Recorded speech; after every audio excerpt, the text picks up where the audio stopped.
Il nome del comune di Resana, a suo malgrado, nelle ultime ore ha conquistato le prime pagine dei giornali. Risiedeva qui infatti Francesco Iozzino, 56 anni, uno dei 7 arrestati nella maxi operazione della DIA di Trieste contro le infiltrazioni camorristiche tra Veneto e Friuli. Iozzino, secondo gli inquirenti, sarebbe stato il referente dei casalesi a nord-est e, stando sempre alle indagini, avrebbe avuto il compito di recuperare i soldi investiti dalla camorra.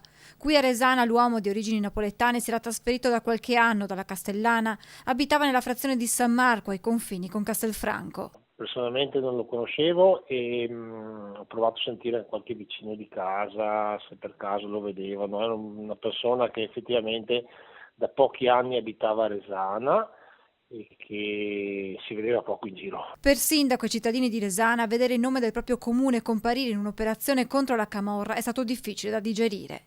Sicuramente non un bellissimo effetto, da un certo punto di vista però ha anche un effetto positivo, nel senso che significa che abbiamo le forze dell'ordine che riescono a trovare anche questi casi. Una volta si sentiva parlare di queste cose, ma succedevano dove? A Roma, giù di là.